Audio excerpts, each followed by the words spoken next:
Hola, muy buenas a todos y bienvenidos a un nuevo vídeo.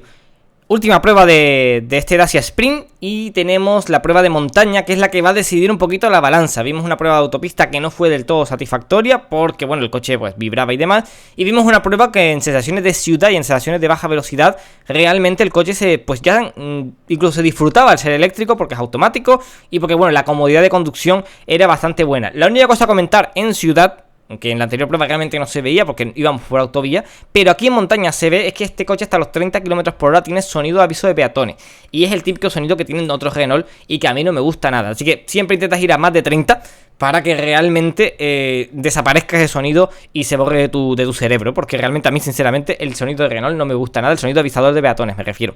Fuera de eso, el coche es silencioso completamente, más a 30 km por hora es muy muy silencioso, y bueno, simplemente para que lo tengáis en cuenta, que este coche tiene sonido de habitáculo y no es nada agradable. Pero bueno, fuera de eso, vamos a poner este coche, aquí lo podéis ver, en modo eco para subir arriba a la cumbre. Para que veáis lo que comentaba de que en potencia realmente no tenía mucho problema. Es más, voy a fijarme durante toda la subida y ya os lo adelanto. Nunca pasamos de estas 4 barras y puntualmente de 5 barras. Así que realmente en tema de potencia, hasta en modo eco, tenía suficiente potencia para subir. Incluso ya lo veréis en el vídeo más adelante, aire acondicionado puesto, y que no tenemos ningún problema, ya digo, de potencia, incluso adelantando a algún ciclista y demás, que bueno, lo veréis ahora en el timelapse subiendo para la cumbre. Pero para que veáis en uso de montaña este coche, lógicamente ir tranquilitos. Si queréis ir un poquito más ligerito y disfrutar un poquito del coche, pues ahí el límite os lo pondrán los neumáticos, y sobre todo el límite ya ahí tendréis que quitar el modo eco, y ya el límite, ya digo, serán los neumáticos y la adherencia de los mismos, ya que tenemos unos neumáticos de marca Linglong que ahora en montaña veremos que realmente van a ser el único problema que le encontramos en montaña a este Dacia Spring. Así que nada, nos ponemos en ruta con el marcador reseteado y también veremos los consumos arriba y abajo, como siempre hacemos en todas estas pruebas de coches, ¿no? Ya digo, subimos al Pico de las Nieves, bajamos. Recuerden, modo eco activo en la subida y también en la bajada, pero para que veáis que incluso en modo eco el coche no va a tener absolutamente ningún problema para subir las cuestas que nos esperan para subir a la cumbre. Ya digo, ningún problema, incluso no llegamos a usar todas las barritas del modo eco. Solamente puntualmente, sin usar el kickdown, pisando a fondo, podemos adelantar ciclistas y coger velocidad, ya digo, que hasta 50 km por hora, hasta 60, 70 km por hora, coge el coche con soltura la velocidad sin mucho problema. Así que, ya digo, realmente en potencia, que es lo que más llama la atención en este coche, no vamos a tener problemas, lógicamente, siempre que no hablemos de lo que hablamos en el primer vídeo, de autovía y autopista. Sin mayor problema en el resto de ocasiones, y aquí en montaña lo podéis ver subiendo las carreteras de montaña sin problema ninguno de potencia, la verdad. Y ya digo, en modo eco, si quedamos el modo eco, hasta entre comillas nos podríamos divertir un poco. Ahí encontramos ya el otro puntito negativo del coche, que es muy fácilmente solucionable, y cambiar los neumáticos. Los neumáticos Linglong no agarran nada, a lo más mínimas giras y los oyes raspar con el asfalto, no son muy buenos, y seguramente en eficiencia también nos estén haciendo consumir más, porque no son unos neumáticos tampoco de baja resistencia a la rodadura para consumo eficiente, aparte de agarrar más. Así que podríamos incluso aumentar esa autonomía del coche que hemos hablado en anteriores vídeos. Pero bueno, el coche viene así, es tal cual es, y estos son los consumos y autonomías que conseguimos con el coche como tal. Pero me huelo que cambiando los neumáticos, aparte de mejor agarre, que le hace falta al coche, porque ya digo, pesa muy poquito, y no es normal que los neumáticos al más mínimo giro los notes raspar con el asfalto.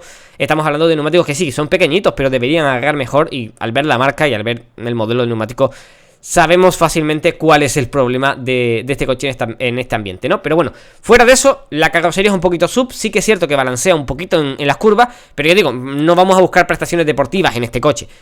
Nos mueve bien, es cómodo. La suspensión, pues en este escenario no es tan incómoda como me la podría esperar. Y sí que es cierto que el único problema es que los neumáticos son chiquititos, y sí que si encontramos algún bache, pues lo vamos a notar dentro del habitáculo. Pero en lo común de cualquier coche con ruedas pequeñas o cualquier coche pues de este estilo. Así que ya visteis ahí, adelantamos sin mayor problema a un ciclista, incluso pisé a fondo sin el kickdown y el coche cogió velocidad sin mayor problema. Así que realmente, como digo, en tema de montaña y en tema, ya lo vimos, de ciudad y demás, se desenvuelve bastante bien. Y ahora vamos a ver un consumo aquí arriba de 23.7 kilovatios hora a los 100, ahí lo vamos a poder ver. Y realmente es un consumo que sí, no llega a los 22 de mi app, se separa un poquito del app de prensa que probamos de 23, o sea, un poquito más, pero realmente es por debajo incluso del Twingo. Lógicamente pesa menos y consume muy poquito en montaña. Así que en la parte de subida realmente un consumo bastante bajo y un comportamiento bastante bueno. Ya digo, incluso recordamos, llevamos el modo eco, ahí lo veis activado, llegamos con un 30% de batería. Y ya digo, el coche se comportó bastante bien. Ya digo, no salimos cargados, lo podéis ver al inicio del vídeo. El coche se comporta en montaña bastante bien. Ya digo, el único problema que podríamos achacarle un poquito, si no frenamos en las curvas, es el tema de los neumáticos. Incluso con el aire acondicionado el consumo no se ha disparado. Así que realmente incluso el llevar el aire acondicionado como lo llevábamos, ya digo, sinceramente sorprendido en la parte de montaña, al revés que un poquito decepcionado en la parte de autopista, porque en la parte de montaña, al igual que en la parte de ciudad, el coche se comporta bastante bien. O sea, lo que decíamos en el primer vídeo, si no pasamos de 100 km por hora, es un buen coche. Yo le cambiaría los neumáticos, pero es un muy buen coche. Ya digo, viene hasta con el neumático de repuesto en el maletero. El maletero es más grande que otros coches, por ejemplo, que el Up o que el Twingo, o incluso que el 500. O sea, no lo veo mal coche, la verdad. O sea, me sorprende mucho positivamente y poco a poco en las pruebas se ha ido viendo como poco a poco de lo más criticable del coche a en estos casos que ya no le podemos achacar mucho más respecto al precio, porque sí, le podríamos achacar muchas más cositas a este coche, pero ya de acabados y de cosas que no corresponden con el precio del vehículo, o que serían pues de coches de mayor gama. Pero bueno, yo digo, subimos con la mitad de potencia y en modo eco, así que problema de potencia, descartado completamente. Adelantamos el ciclista incluso y pisando a fondo sin mayor problema. Ya digo, incluso tenemos el kickdown como extra y quien no quiere llevarlo en eco puede incluso hasta divertirse un poquito tras cambiarle los neumáticos a este coche. Y sí, balancea un poquito por ser sub, ya lo habíamos comentado, pero bueno, como cualquier carrocería tipo sub, porque esto aunque sea muy compacto, lo han elevado un poco, así que eso. Y mucho cuidado con los bajos, porque sí, tenemos un hierro que protege la batería, pero cuelga la batería, ¿vale? Así que eso es otro tema. Lo único que cuelga por la parte trasera, no por la parte delantera como otros coches. Es una ventaja de que costará que la rocemos, pero hay que tener cuidado si metemos el coche fuera de asfalto, ya que nos atrevemos viendo un poquito la altura, el suelo y demás, pero hay que no despreocuparse, hay que ir con mucho cuidado si llegamos a hacer eso con ese coche, que tampoco sería un escenario ideal para ese coche. Pero bueno, yo digo, comportamiento decente, lo catalogaría. El tema de los neumáticos es lo único que cambiaría, pero es algo muy sencillo y que pasa en otros coches, que te vienen con unos neumáticos malos, pues los cambia y ya está. Y bueno, en tema de acústica y demás, en montaña, velocidades bajitas, pues realmente sí que el equipo de sonido, que lo criticamos, sobre todo en autovía y autopista por la rodadura, aquí es más que suficiente y podemos disfrutar, bajar las ventanillas y pues ir con completo silencio, siempre que vayamos a más de 30 y no tengamos el sonido del coche, el sonido de avistador de peatones activo, que no se puede desactivar. Yo digo, eso también desmerece un poquito la experiencia de uso del coche, por lo menos para mí, que no me gusta ir con ningún sonido de avisador de peatones, pero bueno, en este caso lo tiene por normativa y bueno, es el que es y demás. Ahora empezamos la bajada, y en la bajada encontramos un tema que, bueno, no es un problema, pero es que el coche no tiene modo de regeneración, o sea, no tienes modos para elegir, tienes el modo eco y el modo normal, que no cambia en nada la regeneración, y simplemente pues tienes el modo D, no tienes ningún modo B.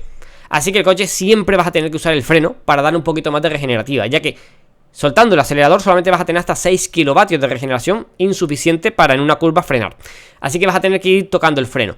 Y al tocar el freno, el coche lo gestiona bastante bien, pero en algún momento siempre vas a tocar sin querer las pastillas. Así que en tema de eficiencia de bajada ya me olía que el dato no iba a ser ni de lejos tan bueno, por ejemplo, como en un app, porque el consumo en la subida vimos que no se separaba mucho del consumo que tuvimos en un app, pero en la bajada no tenemos esos modos de retención, no tenemos tampoco ese comportamiento dinámico que tiene un app, lógicamente, pero en tema de consumo sí podrían ser mejores. Bueno, igualmente no son nada malos, ahora los veréis abajo, pero sí que es cierto que ahí pues tener que tocar el freno, a los que no nos gusta tocar el freno, puede ser un problema. Pero por contra, a todos aquellos que no os gusten modos de regeneración, no os gusta andar con leva, solamente acelerando y frenando, este coche está perfectamente configurado para vosotros.